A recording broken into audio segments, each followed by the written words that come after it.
Hello friends, Hariom LP classes के इस digital platform में आपका हार्दिक स्वागत एवं अभिनंदन है। जैसा कि पहली वाली जो क्लास थी अपने, उस क्लास के अंतर्गत आपने अच्छे से देखा होगा कि अपन ई कॉमर्स के प्रकार और वेबसाइटों के बारे में और ई कॉमर्स के परिचय और साथ ही साथ अपन ने बहुत सारा अध्ययन किया था। लेकिन उस अध्ययन के दौरान ही काफ़ी विद्यार्थियों के कमेंट्स आए कि सर आप पढ़ा रहे हैं, वो बहुत अच्छा पढ़ा रहे हैं, ये कोई तारीफ नहीं कर रहे हम, लेकिन काफ़ी कमेंट्स आए। और जो क्वेश्चन पूछ रहे थे उसके अंदर भी कमेंट्स आए कि सर और आप क्वेश्चन पूछिए, वीडियो और बनाइए आप, क्योंकि हमारे जो वीडियो बिल्कुल टॉपिक वाइज टॉपिक है, तो आपको कोई भी डरने की बात नहीं है। आप बिल्कुल टॉपिक वाइज टॉपिक पढ़ते रहिए, ध्यान रखिए। तो देखिए, आज का जो अपना टॉपिक रहेगा सबसे इम्पोर्टेंट टॉपिक है ई कॉमर्स में ही ई कॉमर्स के अनुप्रयोग। देखिए, ई कॉमर्स के अनुप्रयोग, ई कॉमर्स के अनुप्रयोग। देखिए, जैसे जैसे व्यापार बढ़ता गया, उसके अंतर्गत व्यापारी को समय न मिल पाया और साथ ही साथ एक समय ऐसा आया जिस समय व्यापारी ने बिना आदमी के काम करना शुरू कर दिया और इसे डिजिटल क्रांति के रूप में जाना जा सका। प्राय आपको देखने में लगता होगा कि आज की कुछ वेबसाइट्स है जिसके माध्यम से आप घर बैठे ऑनलाइन परचेजिंग और ऑनलाइन सेल्स का काम भी आप कर सकते हैं, जिसके दरमियान भी आपको वो का वो फायदा होता है जो कि पहले आप किसी भी परंपरागत रूप से या फिर कोई दुकान लगा करके करते थे। उसमें यह है कि इसमें जो भी कार्य करते हैं आप ऑनलाइन में, वो सारा का सारा जो कार्य होता है वो ऑनलाइन होता है, जैसे कि मैंने आपको पूरा बताया है ई कॉमर्स से। और उसी के अंतर्गत आपको जिन्हें कहा जाए इंटरनेट की आवश्यकता मुख्य रूप से होती है। तो प्राय देखते हैं आज का जो हमारा टॉपिक है कॉमर्स के ई कॉमर्स के अनुप्रयोग के अंतर्गत ही, जिसके अंतर्गत की सबसे पहले मैं आपको बताना चाहूँगा कि सबसे इम्पोर्टेंट बात है कि पहले जिस समय हम जो है बिल का कार्य, जैसे ही ग्राहक ने मान लिया उस समय हम उसको वापस देने के बदले या फिर लेने के बदले जो कार्य करते थे।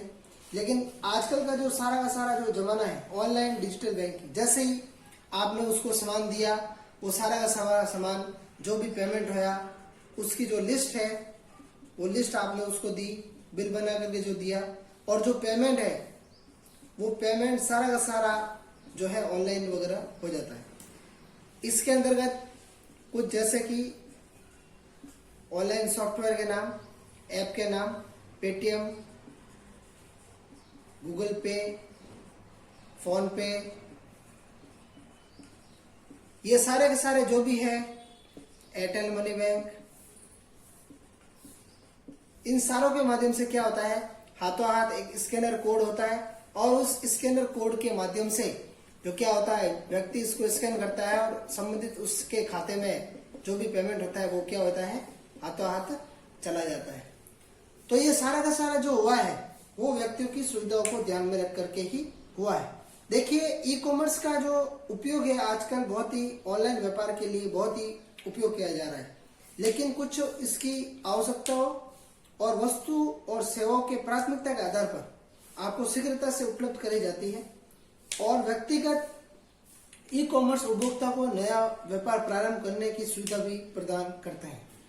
और साथ ही साथ ऑनलाइन मार्केटिंग का लाभ प्राप्त करने के लिए आजकल अधिक से अधिक कंपनियां ई कॉमर्स के क्षेत्र में आ रही हैं और इंटरनेट आपसे संपर्क का सबसे सरल और सस्ता माध्यम होने के कारण दूर दूर के लोग भी जो है वो आपस में क्या कर रहे हैं, ऑनलाइन ट्रांजैक्शन कर रहे हैं और जो भी चीज पसंद आ रही है उसका ऑर्डर दे करके घर पर ऑनलाइन मंगवा रहे हैं। तो देखिए ई कॉमर्स के अंतर्गत कुछ मुख्य अनुप्रयोग है जो अपन बातचीत करेंगे आज। 2 से 3 है। सबसे पहले जो है अपन बातचीत करते हैं ऑनलाइन बैंकिंग और बिलिंग के बारे में। देखिए ऑनलाइन बैंकिंग आप नोट्स बना सकते हैं, इसके लिए ऑनलाइन बैंकिंग एंड बिलिंग। कोई स्पेलिंग मिस्टेक हो सकती है, क्यों मेरा वो काम नहीं है अंग्रेजी वगैरह छाटना, केवल नॉर्मल एकदम सिंपल सा उपाय कि स्टूडेंट्स को मेन जो कंटेंट है वो आपको समझ में आ जाना चाहिए।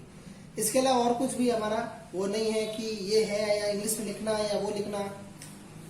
काफी स्टूडेंट्स के मेरे पास कमेंट्स भी आए थे कि सर डिजिटल बोर्ड लेकर आइए, आप बोल रहे हैं सर ये है वो है, बिल्कुल सही समझ में आ रहा है, लेकिन हमने कहा भाई समय रहते हम इसकी भी जो है व्यवस्था कर देंगे। तो देखिए ऑनलाइन बैंकिंग और बिलिंग के अंतर्गत क्या होता है कि आजकल जो भी फाइनेंशियल जो ट्रांजेक्शन होता है वो सारा का सारा जो कैसे होता है ऑनलाइन बिलिंग के माध्यम से होता है। जिसके अंतर्गत क्या होता है, एक दुकानदार होता है और उस दुकानदार के पास में कौन जाता है, आदमी जाता है। वो आदमी क्या करता है, जैसे इस दुकानदार के पास में जाता है तो अपने घर से जो है क्या बनाकर ले जाता है, लिस्ट लेकर जाता है कि ये आइटम है, मुझे इतने का चाहिए। तो दुकानदार क्या करता है, इसके आगे ही क्या करता है, आपके रुपए लिख देता है। क्या लिख देता है, रुपए, और एंड में क्या करता है, इसकी टोटल कर देता है। मतलब दुकानदार का अपना पेपर तो लगा नहीं कुछ भी, और ना ही उसने आपको क्या दिया है, बिल दिया है। अब क्या होता है ऐसे में, जैसे कि यहाँ पर 50 रुपए का ये आइटम, 50 रुपए का ये आइटम, 100 रुपए, 100 और 100 200, 300 रुपए हो गए। और अगर जैसे 5 रुपए का ये आइटम है और 10 रुपए का ये आइटम, तो यहाँ पर टोटल हो गए आपके 315 रुपए हो गए। तो अपन क्या करते हैं, दुकानदार को केवल 300 ही पकड़ा देते हैं। क्या पकड़ा देते हैं, क्या भाई साहब 15 रुपए आप मेरे क्या रखना, उधार रखना। तो ऐसा केस में सिस्टम होता है, केवल अपन जो परंपरागत के अंदर जाता है, जो सामने से अपन व्यापार कर रहे हैं उसके अंदर ये सिस्टम होता है। और ऐसे में क्या करता है दुकानदार कि 5 रुपए तो कम से कम आपके छोड़ देता है, 310 आपसे ले लेता है। लेकिन जो ऑनलाइन ट्रांजेक्शन है, उस ऑनलाइन ट्रांजेक्शन के अंदर क्या होता है, आपके सबसे इंपॉर्टेंट बात है कि इस ऑनलाइन ट्रांजेक्शन के अंतर्गत आपके जो भी घर पर सामान आएगा उसका जो है फिक्स, अगर 299 रुपए है तो फिक्स 299 लगे। वहां पर ऐसा नहीं है कि आप सर 9 रुपए छोड़ दो, 10 रुपए छोड़ दो, कम कर दो, कुछ डिस्काउंट दे दो, उधार रख लो, ऐसा कुछ भी नहीं है। और साथ ही साथ उसमें क्या होता है, ऑनलाइन बिलिंग के माध्यम से कोई भी कंपनी अपने बिलों को उपभोक्ताओं को इंटरनेट के माध्यम से भी भेज सकते हैं, जिसमें उसका भुगतान और उसके जो प्राप्त किया गया है उसका जो तरीका लिखा होता है कि कैसे पेमेंट दिया उसने, ऑनलाइन ट्रांजेक्शन क्या है, या फिर जो फोन पे से क्या है, या फिर उसने कैश ऑन डिलीवरी क्या है। ये सारा का सारा जो ऑप्शन होता है वो उस ऑनलाइन बैंकिंग और बिलिंग के माध्यम से होता है। इसमें क्या होता है, इसमें मुख्य रूप से व्यक्ति की जो जीमेल आईडी होती है उस जीमेल आईडी ले ली जाती है, और जीमेल आईडी के ऊपर हमेशा क्या करते हैं, उस बिल को भेज देते हैं। जिससे क्या होता है, एक तो डिजिटल क्रांति, और उसी के साथ साथ क्या होता है, सबसे इंपॉर्टेंट पेपर का बचाव, और दूसरा होता है टाइम का बचाव। हाथों वो घर में जब तक वही खड़ा रहता है, हाथों कुछ सेकंडों के अंतर्गत उसके पास में क्या आ जाता है, कुछ ही समय के पास में उस दुकानदार के पास में पैसा आ जाता है, और जो व्यक्ति होता है जो सामान खरीदने वाला उसके पास में बिल चला जाता है। तो ये है जो ऑनलाइन ट्रांजैक्शन के अंतर्गत अपन मुख्य रूप से बातचीत करते हैं।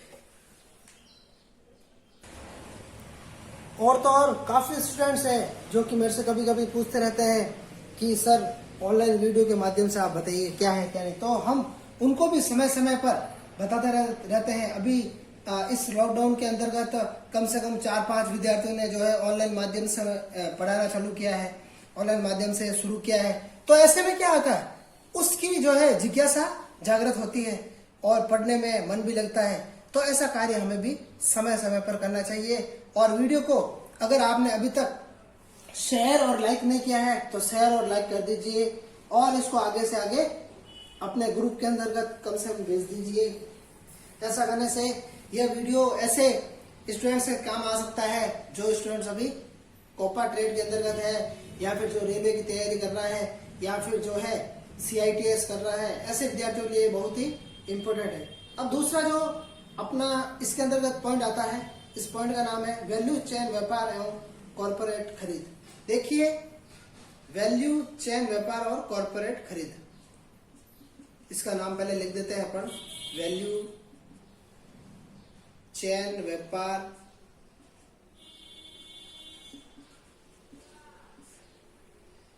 और कॉर्पोरेट खरीद। कॉर्पोरेट खरीद,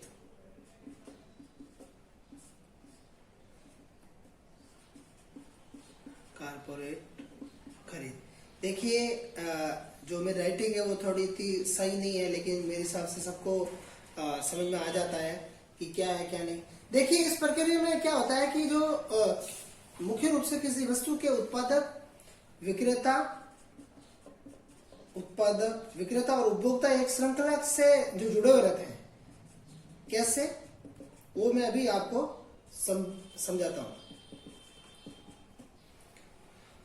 इन सब के मध्य एक परस्पर जो है कड़ी होती है। कैसे, जैसे उत्पादक जो कि माल का उत्पादन करता है, वो क्या करता है, मुख्य रूप से प्रोडक्शन करने के बाद में क्या करता है, जो विक्रेता होता है, बड़े सेल्समैन, उनको क्या करता है, माल को बेचता है। फिर जो बड़े सेल्समैन होते हैं वो क्या करते हैं, जो भी छोटी छोटी दुकानें और किराना की जो दुकानें हैं उनके ऊपर माल को बेचते हैं, और उसके बाद में वो क्या होते हैं, फिर उपभोक्ताओं को माल बेचते हैं। तो उसमें क्या होता है, जो भी इनका परसेंटेज, जैसे यहाँ से अगर 10% में आ रहा है तो फिर ये 10% यहाँ पर कितना देंगे, वो कम से कम देंगे यहाँ पर 5%, और ये जो 5% यहाँ पर क्या देंगे, 0। अपन को कभी भी दुकानदार क्या करता है, जो भी माल आया हुआ रहता है, जैसे कि उसकी MRP रेट अगर 99 है तो अपन को क्या कर लेता है, वो 1 रुपया भी नहीं छोड़ता, डिस्काउंट वगैरह कुछ नहीं होता। लेकिन जो बड़ी बड़ी दुकानें हैं वहां पर जो फिक्सेशन रहता है उसके अंदर भी बिल्कुल नहीं छोड़ा जाता है। लेकिन ये जो काम है अपन काम कर सकते हैं, जो छोटी छोटी दुकानें हैं उनके ऊपर जाकर के अपन, जैसे कि 256 रुपए का सामान ले लिया तो वो 1 रुपया क्या कर देगा, अपना छोड़ देगा, और 255 रुपए का आपको क्या कर देगा, वो ले लेगा आपसे। तो इस टाइप की जो है यहाँ पर होता है। देखिए, उदाहरण के लिए अगर कोई उपभोक्ता कंप्यूटर खरीदना चाहता है तो इस प्रक्रिया के अधीन उसको गुजरना पड़ता है, जिसके अंतर्गत है कि अपन कुछ इसके बारे में, कुछ पॉइंट के बारे में बात करेंगे, क्या होता है क्या नहीं होता है, तो अपन उस पॉइंट के बारे में बात करते हैं। देखिए, सबसे पहले जो पॉइंट आता है मुख्य रूप से वो होता है आपके शिपिंग कंपनी का जो उपभोक्ता है वो क्या करता है, माल को जो है वो पहुंचा देता है, और एक्चुअल चीज में उसकी जो सेवाओं के अंतर्गत है जो ये चला रहता है। दूसरा और सबसे इंपॉर्टेंट पॉइंट है, उपभोक्ता एक नए कंप्यूटर के लिए अपना आदेश किसी डीलर की वेबसाइट के माध्यम से भेजता है। उपभोक्ता क्या करता है, कोई भी जैसे कि नया सिस्टम लेता है तो उनकी जो कुछ वेबसाइटें वगैरह बनी होती है, उस वेबसाइट के माध्यम से जो भी होता है उसका ऑर्डर भेजता है। वो ऑर्डर क्या होता है, जैसे भेजता है तो उस ऑर्डर के माध्यम से जैसे समय मिलता है तो वापस उसको क्या करता है, कॉल बैक करता है कंपनी वाला, और वो कॉल बैक करने के बाद में वो सामान को जो भी उसका कैटलॉग, वो मेनू वगैरह होता है वो उसको भेजता है, और जैसे पसंद आता है उसको ओके कर देता है। दूसरा और इम्पोर्टेंट पॉइंट है, डीलर ऑर्डर को प्राप्त करके उसको तत्काल उत्पादन के पास भेज देता है। जैसे मैंने आपको पहले बताया, जैसे ये उपभोक्ता उस डीलर को मेल या जीमेल वगैरह करेगा या उस ऑर्डर का लिस्ट देगा, वो हाथों क्या करेगा, डीलर ये चाहेगा कि मैं फटाफट से इसको क्या दूं, उसकी डिलीवरी, मतलब फटाफट उसके गंतव्य स्थान तक वो माल पहुंचा दूं।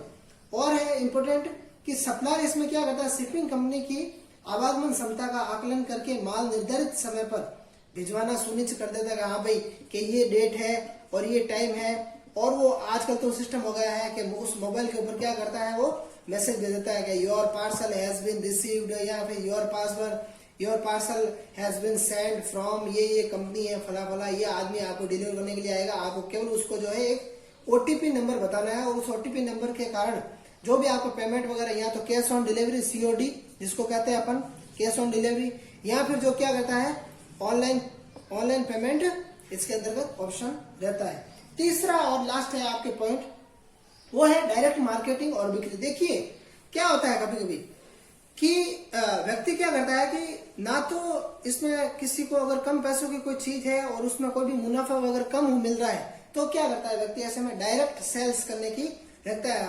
उसको पता है कि भाई हाँ मेरे यहाँ पर जो 5% मुझे मिल रहा है और 5% में भी बिल्कुल जो है उस माल की जो रेट है 100 रुपए है, तो 100 रुपए के पीछे 5 रुपए मिल रहा है, जिसके अंदर वो सारा अपना बिजली है, पानी है, ये सारा जो खर्च कर रहा है। तो ऐसे में क्या होगा, ऐसे में वो होगा कि वो व्यक्ति ये चाहेगा मैं इसमें कोई भी दलाल वगैरह नहीं रख करके इसका सीधा जो है बिल्कुल ही कम पैसों के अंदर इसको फटाफट सामान को बेचने का प्रयास करो। तो सबसे पहले पॉइंट का नाम लिखते हैं। पॉइंट का नाम है आपके डायरेक्ट मार्केटिंग।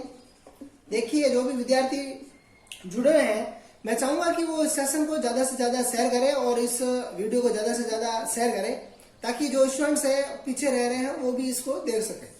मैं अपना जो कंटेंट है, हालांकि ये इंपॉर्टेंट की दृष्टि से है, लेकिन केवल समझने की दृष्टि से इंपॉर्टेंट है आपके, तो मैं चाहता हूं उसको समझे आप।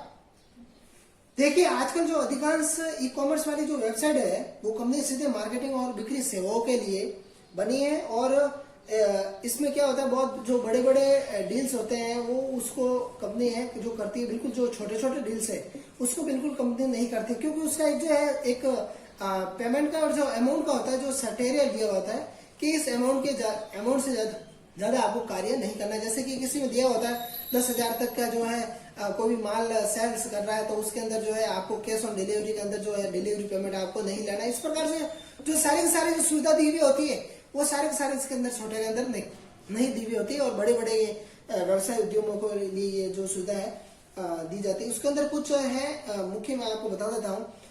देखिए सबसे जो इम्पोर्टेंट पॉइंट है आपके इसके अंतर्गत क्या है कि इसमें जो क्या होता है कि उपभोक्ताओं की सूचनाओं की जो सुरक्षा करना इम्पोर्टेंट होता है। कैसे, जैसे मैंने आपको कोई माल दिया है, ऑर्डर दिया है, और आप जो है मेरा घर अगर जैसे इस के माध्यम से मैं बताना चाहूँ, जैसे ये वाली रोड है और मेरा घर अगर यहाँ पर है और आपकी डिलीवरी यहाँ पर भी है, तो कभी कभी आपने देखा होगा कि कुछ डिलीवरी बॉय जो होते हैं वो क्या करते हैं, इस वाले जो घर का सामान है वो इसको भी बता देते हैं, इस वाले जो घर का सामान है इसको बताते हैं, इस वाले घर का सामान इसको बताते हैं। तो ऐसा जो है डिलीवरी बॉय को नहीं करना चाहिए।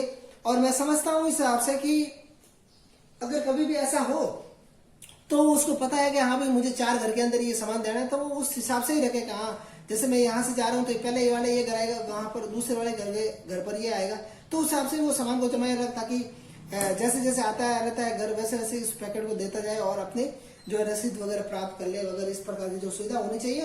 तो ऐसा क्या होता है, जिससे क्या होता है सुरक्षा लीक होती है और सूचनाएं लीक होती है, और जो उपभोक्ता होता है उसका उसके ऊपर से विश्वास जो है हट जाता है। तो हमें ऐसा नहीं करना चाहिए। अब जो नेक्स्ट पॉइंट की ओर चलते हैं समझाने की दृष्टि से, देखिए उसमें क्या होता है, व्यापार के नियमों से उपभोक्ताओं को परिचित करवाना होता है कि उसका टर्म्स एंड कंडीशन क्या है, क्या नहीं है। तो इसमें मैं लिख देता हूं आपके पॉइंट के रूप में, व्यापार के नियमों से उपभोक्ताओं को परिचित कराना। देखिए इसमें क्या होता है, कभी कभी आपने देखा होगा, सबसे इंपॉर्टेंट पॉइंट मैं आपको बताना चाहूंगा, इसमें ये होता है कि जो व्यापार के नियम होते हैं कुछ, जैसे कि दुकान के खुलने का टाइम जो 8 बजे से रात्रि शाम के 6 बजे तक है, या फिर बीच के अंदर 1 से 2 बजे तक का लंच है। इस प्रकार की जो सुविधा होती है जिससे क्या होता है व्यक्ति को जो है प्रभावित नहीं होना पड़ता है। और इसमें क्या होता है, सबसे लास्ट और इम्पोर्टेंट पॉइंट है, चौथा पॉइंट है आपके, कि इसमें उत्पादों का जो उचित विज्ञापन और रख रखाव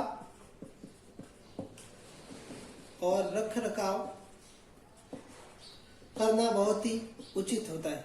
कैसे, जैसे कि अगर जो प्रोडक्ट ज्यादा अगर आ गया है, ज्यादा चल रहा है, अगर आपने उसका एडवर्टाइजमेंट अगर नहीं किया तो लोगों को पता नहीं चलेगा, और पता नहीं चलेगा तो वो क्या होगा, उत्पादन उसका जो क्या होगा ऑटोमेटिक जो ज्यादा हुआ वो क्या हो जाएगा, ठप हो जाएगा, धीरे धीरे रुक जाएगा। तो इस प्रकार की जो व्यवस्था है, और साथ ही साथ विज्ञापन में जो है इस प्रकार के विज्ञापन देने चाहिए जिससे कि जो है बहुत ही अच्छे लगे, लुभावने लगे। इस प्रकार के जो है विज्ञापन से क्या होता है, व्यक्ति ज्यादा प्रभावित होते हैं, और उस प्रभावितता के कारण व्यक्ति क्या करता है, हाथात उस प्रोडक्ट का जो है मेन कलरिंग वगैरह देखकर हाथात उसको पसंद कर लेता है। ऐसा करने से क्या होता है, जो ई कॉमर्स का जो है प्रयोग है वो और ही बढ़ता है।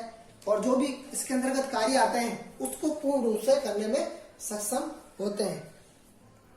धन्यवाद।